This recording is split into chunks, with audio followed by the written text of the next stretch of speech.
আর আসার সময় একটু মেলা থেকে কেনাকাটা করে চলে এলাম। লাভ হবে না গো মা? অনুভবটা আনয়ন করো। কোথায় আমাদের জন্ম হলো, আমরা কোথায় পড়ে আছি। এই ভারতে যখন আমি গেলাম, যখন বললাম এই অদ্বৈত ভূমির সন্তান, অদ্বৈত ভূমিতে জন্ম হয়েছে আমার, মানুষ মাথায় তুলে নাচবে না কি করবে? অদ্বৈত আচার্য প্রভুর বাড়ি আপনাদের বাড়ির কাছে, মাধবেন্দ্র পুরীপাদের বাড়ি আপনাদের বাড়ির কাছে, সুনামগঞ্জ জেলায় আপনার বাড়ি। সে কি যে কি করবে গো? আমরা কোথায় পড়ে আছি আমরা তো জানি। রেল স্টেশনের কাছে যাদের বাড়ি তাদের ট্রেন খুব মিস হয়ে যায় গো, মিস হয়ে যায়। ওরা ভাবে হুইসেলটা পড়লেই বের হব বাড়ি থেকে। বুঝতে পেরেছ? নিত্য গঙ্গা জল হয়ে যায় রে মা, নিত্য গঙ্গা জল হয়ে যায়। কিন্তু এই ভাবনা আনয়ন করা যাবে না। পুত্র, আমার কি এই ইচ্ছে পূরণ হবে? পুত্র বলে উঠলেন, মা তোমার ইচ্ছে পূরণ হবে। আমি তোমাকে সপ্ত তীর্থে স্নান করাবো। সপ্ত তীর্থে তোমায় যেতে হবে না, সপ্ত তীর্থকে আমি তোমার দুয়ারে নিয়ে আসব। সপ্ত তীর্থ তোমার দুয়ারে আসবে। চিন্তা করুন, 7টা তীর্থকে তোমার দুয়ারে নিয়ে আসব তোমায় স্নান করানোর জন্য। তার মা কেঁদে কেঁদে বলছেন, পুত্র এ কি সম্ভব? কারণ তার মা তো অনুভব করতে পারছেন না তার পুত্রকে। যশোদা কি অনুভব করতে পেরেছিলেন? কৃষ্ণ স্বয়ং ভগবান। শচী মা কি কখনো অনুভব করেছিলেন? নিমাই স্বয়ং ভগবান। বাৎসল্য প্রেমের কারণে অনুভব করতে পারেন না। বাৎসল্য প্রেম ঊর্ধ্বে এই বাৎসল্য প্রেমটা আস্বাদন করছেন ভগবান, অদ্বৈত আচার্য ভগবান। মা তোমার ইচ্ছে পূরণ হবে। 7 তীর্থকে বললেন, আমার মায়ের ইচ্ছা পূরণ করার জন্য তোমাদেরকে রেণুকা নদীতে যেতে হবে। আমার কাছে পণ করো তোমরা। তীর্থগণকে বলছেন, আমার কাছে পণ করো। পণ শব্দের অর্থ প্রতিজ্ঞা। আমার কাছে প্রতিজ্ঞা করো, আমার মায়ের ইচ্ছে পূরণ করার জন্য রেণুকা নদীতে তোমরা যাবে। যে নদীটায় আমরা স্নান করি এটির নাম রেণুকা ছিল। এই রেণুকা নদীতে যাবে। এখানে এমন কেউ আছেন যে পন্তীর্থে যাননি এখনো? আমার মনে হয় এমন কেউ নেই। একটা আছে? মা এখনো যাও নাই? তো যাবে, এবছর যাবে। বয়স হয়ে গেছে, আর কবি যেতে পারবে? চলে যাবে। তো বলছেন, আমার কাছে পণ করো, তোমরা রেণুকা নদীতে যাবে। আর অদ্বৈত মাকে ছুঁয়ে পণ করলেন, আমি তোমায় পণ করলাম, তোমায় 7 তীর্থে স্নান করাবো। আর তীর্থগণকে বললেন, তোমরা আমার কাছে পণ করো, রেণুকা নদীতে যাবে। তাহলে একটা সঠিক সময়ে যাওয়া দরকার, একটা পুণ্য তিথি দেখে। ওই তিথিটা নির্বাচন করে দিলেন চৈত্র মাসের মধুকৃষ্ণ ত্রয়োদশী, শতবিশা নক্ষত্র। আমরা প্রথম দিন নক্ষত্র নিয়ে আলোচনা করেছিলাম, যারা এসেছেন জানেন। ওই একটি নক্ষত্র হলো শতবিশা। এই নক্ষত্রে এই তিথিতে যদি কেউ স্নান করে তাহলে তার অশেষ বিশেষ মঙ্গল হয়। ওই চৈত্র মাসের মধুকৃষ্ণ ত্রয়োদশীর শতবিশা নক্ষত্রে সপ্ততীর্থ গঙ্গা, যমুনা, গোদাবরী, সরস্বতী, নর্মদা, সিন্ধু, কাবেরী ওরা সবাই রেণুকা নদীতে এলেন। ডাকছেন ভোরবেলা মাকে, ও মা চলো আমার সঙ্গে। হাতটা ধরে নিয়ে যাচ্ছেন, তোমায় তীর্থগণের সঙ্গে পরিচয় করিয়ে দেই, তীর্থে স্নান করবে। ওই দেখো মা, ও মা ওই দেখো গঙ্গা, স্বয়ং স্বয়ং মা গঙ্গা আবির্ভূত। ওই মা দেখো যমুনা, ওই দেখো সরস্বতী, ওই দেখো নর্মদা, সিন্ধু, কাবেরী, দেখো মা দেখো। তার মা পুত্রের দিকে তাকাচ্ছেন, আর চোখ বেয়ে চড়চড় করে তার মায়ের জল ঝরছে। তীর্থে স্নান করতে গিয়ে অনেকের মাঝে অনুভব হয়ে যায়, এদিকে স্নান করব না, জলটা ঘোলা।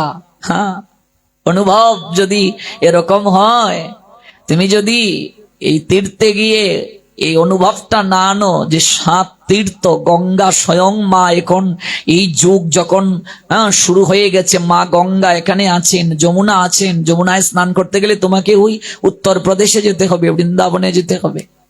কোথায় যমুনা, কোথায় সরস্বতী, কোথায় নর্মদা, কোথায় সিন্ধু, কোথায় কাবেরী, সব একসঙ্গে আছেন। মা ডুব দিলেন। ডুব দিয়ে উঠে পুত্রকে জড়িয়ে ধরে কাঁদতে কাঁদতে বললেন, পুত্র তুমি মায়ের ইচ্ছে পূরণ করলে। দেখো, মায়ের ইচ্ছে পূরণ সন্তানের কতটা কর্তব্য। মায়ের সেবাটা সন্তান কেমন ভাবে করবে, মায়ের স্থানটা কোথায়। এই জন্যই তো বললাম, প্রথমে করেন গুরুবর্গের সঞ্চার, পিতা মাতা আদি যত মান্যগণ। পিতামাতাকে মানতে হবে, পিতামাতাকে মান্যতা না দিয়ে কিছু হয় না। এখনকার ছেলে মেয়েদেরকে উদ্দেশ্য করে বলছি, মাতৃভক্তিও এখানে প্রদর্শিত হয়েছে। পুত্র, আমার একটা হৃদয় মাঝে অভিলাষ, বাবা আমি সপ্ততীর্থে স্নান করলাম। জগতে এমন অনেক লোক আছে যাদের রথ অচল হয়ে গেছে, যারা তীর্থে যেতে পারবে না।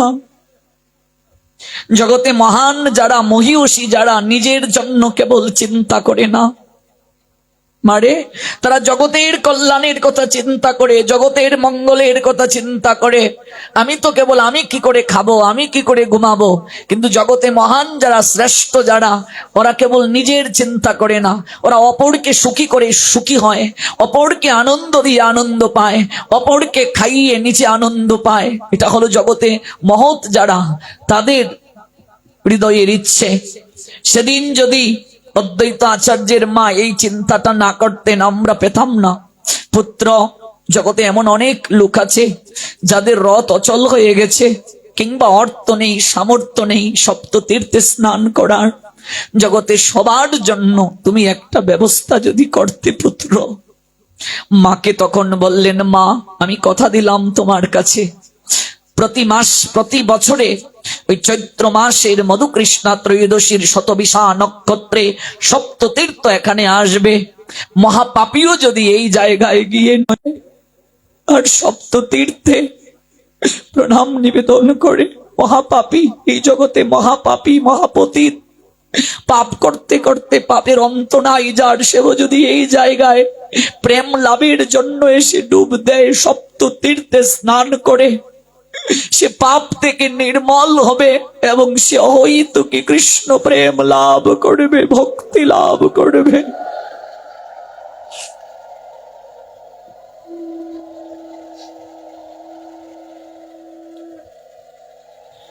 পুত্র, সপ্ততীর্থ যে আসবে তার প্রমাণ কি পুত্র? সপ্ততীর্থ যে আসবে এখানে তার প্রমাণ কি পুত্র? পুত্র বলে উঠলেন, মা স্নানের যখন সময় হবে জল বেড়ে যাবে। যারা গিয়েছেন দেখেছেন, জল বেড়ে যাবে, তরঙ্গায়িত হবে যখন স্নানের সময় হবে। তারপর এলাকাবাসী ওরা সবাই দেখছে কি ব্যাপার, জল বেড়ে যায়, তার কারণ কি? কুবেরাচার্যের পুত্র কমলাক্ষ নিশ্চয়ই জাদু কেটেছে। জাদু না হলে তো জল বৃদ্ধি পাওয়ার কথা নয়। জলটা কেন বৃদ্ধি পাচ্ছে, জল বেড়ে যায় কেন? নিশ্চয়ই কোনো জাদু কেটেছে। জাদু, ওই জাদু কেটেছে, চারিদিকে মুখে মুখে প্রচলন হয়ে গেল জাদু কেটেছে। জাদু না থাকলে জল বাড়ার কথা নয়। এই রেণুকা নদী ধীরে ধীরে লোকমুখে নাম হয়ে গেল জাদু কাটা নদী। এখন এই নদীর নাম কি? জাদু কাটা নদী। নিশ্চয়ই জাদু কেটেছে, নতুবা জল বাড়ার কথা নয়। ওই জল বেড়ে যায় আপনা থেকে, জাদু কেটেছে নিশ্চয়ই, ওই নাম হয়ে গেল জাদু কাটা নদী। ওই জাদু কাটা নদীতে আমরা স্নান করার সৌভাগ্য পেলাম। এটি হলো পন তীর্থ। প্রতিজ্ঞার মাধ্যমে যে তীর্থের উদয় হয়েছে সেই তীর্থের নাম পন তীর্থ। পন যুগ তীর্থ, পনা তীর্থ, পন যুগ তীর্থ, সন্ধি বিচ্ছেদ, পনা তীর্থ বা পন তীর্থ বললেও ঠিক আছে, পনা তীর্থ বললেও ঠিক আছে, কিন্তু মূলত হলো পন তীর্থ।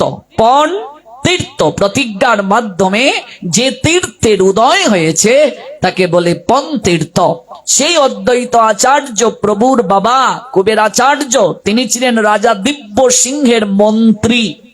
এই নবগ্রামটা ছিল লাউর পরগনার, লাউর রাজ্যের রাজধানী ছিল নবগ্রাম। এখন তো সকল কিছু নদী গর্ভে বিলীন হয়ে গেছে। এখানে বিশাল বিশাল অট্টালিকা ছিল, বুঝতে পেরেছেন? এই নবগ্রামটা রাজধানী ছিল, লাউরের রাজধানী ছিল এই নবগ্রাম। নবগ্রাম রাজধানী মানে বুঝতেই পারছেন সেখানে কত উন্নত বিশাল বিশাল অট্টালিকা ছিল, এই অট্টালিকাগুলো নদী গর্ভে বিলীন হয়ে গেছে। সেই অদ্বৈত আচার্য প্রভুর গুরুদেবের নামও হলো মাধবেন্দ্র পুরী। যে মাধবেন্দ্র পুরীর কথা আমরা গতকাল শ্রবণ করছি, আমাদের জানা দরকার, আমাদের এলাকার মানুষের এই কথাগুলো জানা দরকার, এই তত্ত্বগুলো জানা দরকার এবং হৃদয়ে মাঝে অনুভব আনয়ন করা দরকার। এই মাধবেন্দ্র পুরী অদ্বৈত আচার্যের গুরুদেব, আর মহাপ্রভুর গুরুদেবের গুরুদেব, মহাপ্রভুর গুরুদেব ঈশ্বরপুরী, ঈশ্বরপুরী পাদের গুরু হলেন মাধবেন্দ্র পুরী। অদ্বৈত আচার্যের গুরুদেব মাধবেন্দ্র পুরী। অদ্বৈত আচার্য 125 বছর জগতে প্রকট ছিলেন, 125 বছর। 1480 শতাব্দে তিনি অপ্রকট লীলা করেন, আর 1355 শতাব্দে তিনি এলেন। আর তিনি নৃসিংহ বাদুরীর 2 কন্যা সীতা দেবী আর শ্রীদেবী, এই 2 কন্যাকে বিবাহ করেন। পরবর্তীতে আমাদের এই নবগ্রাম ছেড়ে চলে যান শান্তিপুরে, নবদ্বীপের শান্তিপুর। আচার্য প্রভুর বংশ রয়েছে, তার সেবিত বিগ্রহ মদন গোপাল আছে। শান্তিপুরে যদি যান, শান্তিপুরে তিনি গিয়ে পরবর্তীতে বসতি নির্মাণ করেন অদ্বৈত আচার্য প্রভু। কিন্তু তার এই আবির্ভাবটা, জন্মটা হলো এখানে, আমাদের এখানে। আর বসতি নির্মাণ করেন গিয়ে নবদ্বীপের শান্তিপুর, শান্তিপুরে গিয়ে, নদিয়ার শান্তিপুরে গিয়ে বসতি নির্মাণ করেন সেই অদ্বৈত আচার্য প্রভু। চৈতন্য চরিতামৃতের আদি লীলার 9ম পরিচ্ছেদে বলা হয়েছে, বৃক্ষের উপরে শাখা হলো 2 স্কন্ধ, এক অদ্বৈত নাম আর নিত্যানন্দ।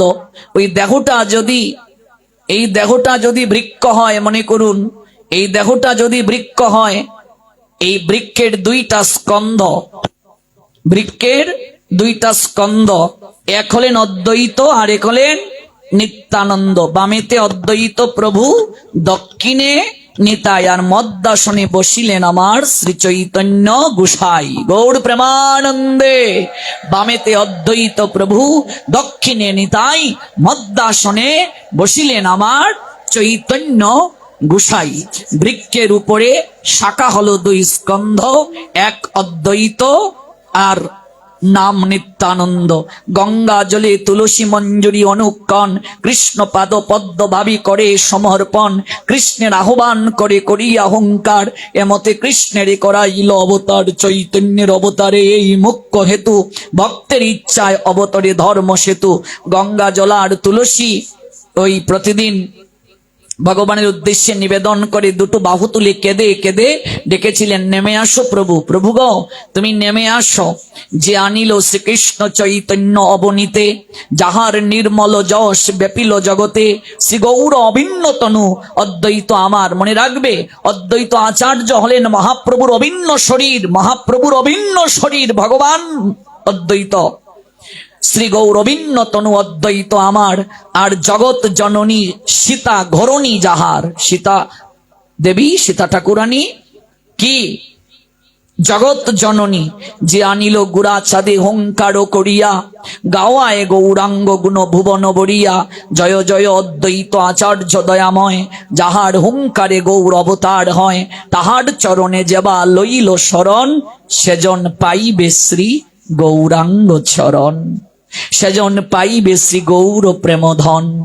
এই জন্য অদ্বৈত আচার্যের চরণে যে শরণ নেবে, সে গৌর প্রেমধন পেয়ে যাবে, গৌরাঙ্গ চরণ পেয়ে যাবে। তুলসী মঞ্জুরি সহিত গঙ্গা জলে, নিরবধি সেবে কৃষ্ণ মহাকৌতূহলে। হুঙ্কার করো এ কৃষ্ণ আবেশের তেজে, যে ধ্বনি ব্রহ্মাণ্ড বেদী বৈকুণ্ঠেতে বাজে। যে প্রেমের হুঙ্কার শুনিয়া কৃষ্ণনাথ, ভক্তি বসে আপনে সে হইলা সাক্ষাৎ। মনে রাখবে, কে আর কিছু দিতে পারো না পারো, একটু চন্দন চর্চিত করে তুলসী তার চরণে দিও। আর কিছু দিতে পারো না পারো, 1 গণ্ডূষ জল তার মাঝে হৃদয়ের প্রেম আর ভক্তি একটু মাখিয়ে ভগবানকে প্রদান করিও। শাস্ত্র বলছেন, কৃষ্ণের প্রতিজ্ঞা এক আছে পূর্ব হইতে, যে যারে ভজে কৃষ্ণ তারে ভজে তো ইছে। ভগবান বলছেন আমার একটা প্রতিজ্ঞা আছে গো, যে আমাকে যেভাবে ভজন করে আমি তাকে সেইভাবে পুরস্কার দান করি। বলছেন কেউ যদি আমাকে একটা তুলসী পত্র আর এক গণ্ডুর জল প্রেমার ভক্তি মাখিয়ে অর্পণ করে, আমি ভাবতে শুরু করি সেই ভক্তকে আমি প্রতিদানটা কি দেব, বিনিময়ে আমি দেব কি? আমাকে এত মহামূল্যবান উপহার প্রদান করলো, তুলসী আর জল দিলেই দেখুন ভগবান কি ভাবছেন, আমি তাকে প্রতিদানটা কি দেব? আমি প্রতিদান কিছু খুঁজতে না পেরে কি দেব? তার সমান ধন রত্ন ঐশ্বর্য জগতে যা কিছু আছে কিছুই আমি যখন খুঁজে না পাই, তখন আমি সেই ভক্তের কাছে নিজেকে বিক্রি করে দিয়ে দেই। আমি কিছু সমান না পেয়ে সেই ভক্তের কাছে আমি নিজেকে বিক্রি করে দিয়ে দেই। তুলসীর এত মহিমা, তুলসীর এত কৃপা, আমি সেই ভক্তের কাছে নিজেকে বিক্রি করে দিয়ে দেই। সত্যভামা দেবী দ্বারকায় যজ্ঞ করেছিলেন। যজ্ঞের একটা নিয়ম, শ্রেষ্ঠ জিনিস দান করবেন এবং যিনি যজ্ঞের অধীশ্বর হয়ে আসবেন, প্রধান হয়ে আসবেন, তিনি যা চাইবেন তাই দান করবেন। উদ্দেশ্য স্বামী সোহাগিনী হবেন। দেবর্ষি নারদ যজ্ঞের প্রধান হয়ে গেলেন।